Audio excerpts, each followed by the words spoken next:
Are you struggling with deploying your Firebase project? You're not alone. Today, we're diving into a common issue that many developers face when trying to host their projects on Firebase. I totally get how frustrating it can be when you follow a tutorial step by step, only to hit a wall with an error message. It can feel like you're stuck in quicksand, right? You're definitely not the only one experiencing this.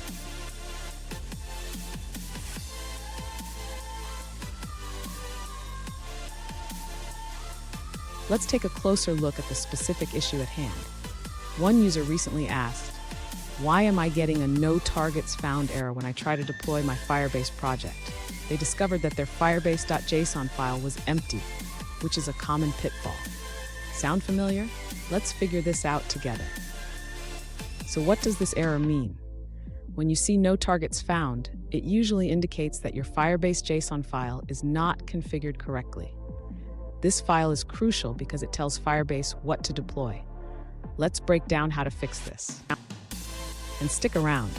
At the end of this video, I'll share a quick tip to ensure your Firebase deployments go smoothly every time. To resolve the issue with the empty Firebase.json file, the user should first ensure they have initialized their Firebase project correctly.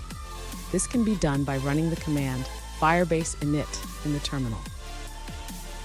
During the initialization process, the user will be prompted to select features.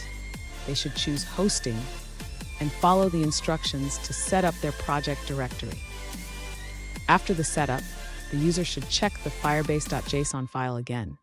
It should now contain the necessary configuration for hosting. Finally, the user can deploy their project by running the command firebase deploy in the terminal.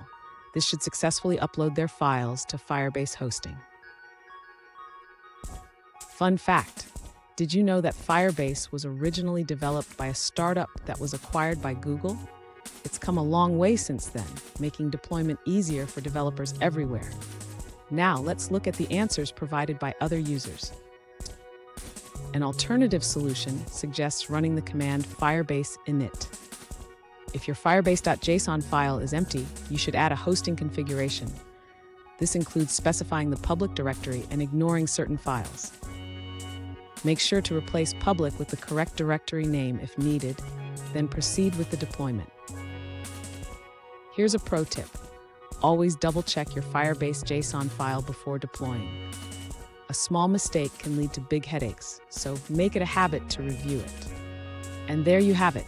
Your Firebase deployment should be working perfectly now. Remember, keeping your configuration files in check is key to smooth sailing. If you found this video helpful, don't forget to subscribe for more tips and tricks.